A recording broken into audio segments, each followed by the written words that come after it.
내가 아직 20대라고 하시면 명심해야 하는 게 있어요. 유튜브나 이런 데서 요즘 시대에는 학벌이 필요 없다, 실력만 있으면 누구든 성공할 수 있다, 이런 내용들이 굉장히 많은데요. 지금 여러분들의 나이대에 갖출 수 있는 가장 큰 실력은 바로 이라고 보시면 됩니다. 이걸 놓치면 나중에 아무리 후회해도 어떻게 돌이킬 수 있는 방법이 없습니다. 여러분, 절대 아직 늦지 않았습니다. 오히려 지금이 마지막 기회일 수 있으니 절대 그 기회를 놓치지 않으셨으면 좋겠습니다.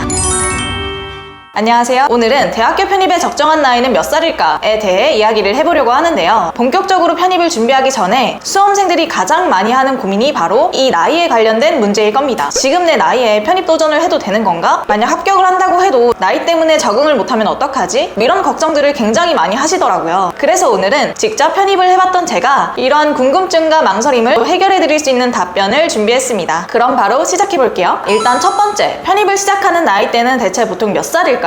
일단 남녀를 구분해서 말하자면 남자분들은 보통 군대를 갔다 온 뒤인 23, 24살 정도의 분들이 가장 많습니다. 그리고 여자분들은 보통 21에서 22살 분들이 가장 많이 준비를 하는데요. 편입을 할 수 있는 조건이 우선 2학년 2학기까지 맞춰야 하다 보니 이 나이대의 분들이 가장 많이 분포되어 있다고 보시면 됩니다. 근데 사실 저는 23살에 처음 편입 준비를 했거든요. 왜냐하면 그 전에 삼수를 실패했던 경험이 있거든요. 그래서 24살이 돼서야 3학년으로 편입학을 했고요. 이게 여자 수험생 기준으로는 늦은 나이잖아요. 사실 저도 편입 준비를 할 때 고민을 정말 많이 했습니다. 이미 대학 가려다가 3년이나 날렸는데 이제 와서 또 도전을 하는 게 맞나? 또 졸업하고 나서 사회에 나왔을 때 이 나이 때문에 불이익을 받으면 어떡하지? 뭐 이런 고민들을 엄청 많이 했단 말이죠. 근데 막상 편입 합격을 하고 학교에 가보니까 이건 정말 쓸데없는 걱정이었구나 라는 걸 몸소 깨달았습니다. 왜냐하면 일단 좋은 대학에 갈수록 이미 재수, 삼수를 했던 친구들이 많고요. 사실 대학에 가도 4년 만에 딱 칼 졸업하는 학생들이 그렇게 많지 않아요. 학교를 다니면서 휴학을 했다가 복학하는 친구들도 많고 해서 제가 24살이라는 나이에 3학년이 되었음에도 수업의 3분의 1 이상의 학생들은 저랑 나이가 같거나 나이가 더 많은 분들이더라고요. 또 저는 27살에 대학교를 졸업했는데요. 졸업하고 회사에 들어가 보니까 또 제가 그렇게 나이가 많은 편은 아니더라고요. 거의 딱 평균이었던 것 같아요. 심지어는 30대에 회사에 첫 신입으로 들어가는 분들도 많이 뵀습니다. 즉, 많은 분들이 내가 이미 늦은 나이라고 생각해서 대학 입학이나 뭐 새로운 일들 하는 거를 많이 두려워하시는데 제가 직접 남들보다 조금 뒤처진 나이에 편입도 해보고 직장생활도 해봤잖아요. 여러분, 그런 걱정은 정말 기우입니다. 기우. 그런 고민할 시간에 바로 시작하고 도전하셔야 합니다. 특히나 이 영상을 보고 계실 20대 분들은 주목해 주셔야 하는 게 사람들이 지금 나이대에 좋은 학벌을 만드는 게 정말 중요하다라고 하는 이유가 있습니다. 바로 30살이 넘어가면 학사를 만들 수 있는 기회가 많이 없어지거든요. 예를 들어 이제 30대가 되었어요. 이미 뭐 카페에서 알바를 하다가도 이제는 매니저를 할 나이고 회사에서도 이제 대리를 달 나이란 말이에요. 근데 이제 와서 모든 걸 다 때려치고 다시 4년을 학교 생활하기에는 굉장히 부담스러운 나이인 거죠. 하지만 내가 20대일 때는 이게 가능합니다. 유일하게 내 인생에서 학사를 딸 수 있는 시간이라고 보시면 돼요. 그리고 이때 만들어 놓은 학벌은 여러분들의 인생에서 정말 평생 갑니다. 제가 생각했을 때 학벌이 좋으면 장점이 크게 두 가지가 있는 것 같습니다. 하나는 나중에 사회에 나왔을 때 나를 증명해야 할 일이 많이 없어집니다. 예를 들어 내가 고졸이라고 하면 저는 고졸이지만 그동안 이렇게 열심히 살아서 이러이러한 스펙을 갖춰왔습니다. 이렇게 계속 누군가를 만날 때마다 증명을 해야 돼요. 끊임없이 나는 대학을 안 갔지만 대학 가는 사람보다 더욱더 열심히 살았습니다를 증명해야 한다는 거죠. 근데 내가 만약 대부분의 사람들이 알 법한 좋은 대학을 나왔다고 하면 예를 들어 저는 서울대 나왔습니다 라고만 말해도 굳이 제가 되게 성실한 사람이고요, 똑똑하고요, 그동안 정말 열심히 살아온 사람입니다, 이러한 설명을 굳이 하지 않아도 어디 대학을 나왔습니다 이 한 문장으로 다 함축이 된다는 거예요. 물론 좋은 대학 나와서 자기 개발 안 하고 심지어는 사회에 악영향을 끼치는 행동을 하는 사람도 있죠. 고졸이지만 자기 사업을 크게 성공시킨 분들도 많고요. 하지만 내가 어디 학교 출신인지에 따라 사회에 처음 나왔을 때 그 출발선이 달라진다는 건 어쩔 수 없는 현실이기도 합니다. 좋은 대학에 가면 좋은 두 번째 이유는요, 바로 질 좋은 인맥 인프라가 생긴다는 겁니다. 학벌이라는 게 있으면 한 20대 때는 되게 별로 도움이 안 되는 것 같고 내가 4년 동안 이 비싼 등록금을 내면서 다녀야 하는 건가? 라는 생각이 들 수 있어요. 사실 저도 그랬거든요. 하지만 점점 나이를 먹을수록 학벌이 오히려 나한테 정말 적지 않은 도움을 준다는 걸 체감했습니다. 어쨌든 내가 만약 좋은 대학교에 들어갔다고 하면 거기에 있는 구성원들도 나만큼 성실하고 열심히 준비해온 사람들일 거란 말이죠. 이런 노력들이 절대 어디 가지 않습니다. 이 친구들 나중에 보면 대부분 전문직 시험을 보거나 아닌 사업을 하거나 아니면 대기업에 들어가는 경우가 많아요. 근데 고등학교는 그렇지 않잖아요. 물론 특목고나 이런 데도 있긴 하지만 일반 고등학교는 어떤 허들 없이 광범위한 여러 카테고리에서 학생들이 모이는데 대학교는 좋은 대학일수록 그만큼 들어가기 어려운 커트라인이 라인이 있고 이렇게 성실한 친구들을 상위 클래스에 모아둔 거라고 보시면 됩니다. 그럼 이때 만난 나의 동기, 선후배 인프라는 당연히 좋을 수밖에 없겠죠. 대학 때 만난 인연을 통해 커리어적으로 나중에 더 좋은 기회를 얻을 수도 있는 거고요. 그래서 특히나 지금 이 영상을 보는 분 중에서 내가 아직 20대라고 하시면 명심해야 하는 게 있어요. 지금 우리 나이대에는 학업이 정말 중요합니다. 유튜브나 이런 데서 요즘 시대에는 학벌이 필요 없다, 실력만 있으면 누구든 성공할 수 있다, 이런 내용들이 굉장히 많은데요. 지금 여러분들의 나이대에 갖출 수 있는 가장 큰 실력은 바로 학업이라고 보시면 됩니다. 물론 우리 인생에서 학벌이 전부다 이런 말을 하는 게 아니에요. 하지만 내가 아직 20대라고 하면 지금이 딱 좋은 대학에 갈 수 있는 정말 마지막 기회라는 거죠. 이걸 놓치면 나중에 아무리 후회해도 어떻게 돌이킬 수 있는 방법이 없습니다. 그러니 지금 내가 20대 중후반이다, 그래서 편입을 할까 말까 고민 중이다 하시는 분들은요, 여러분 절대 아직 늦지 않았습니다. 오히려 지금이 마지막 기회일 수 있으니 절대 그 기회를 놓치지 않으셨으면 좋겠습니다.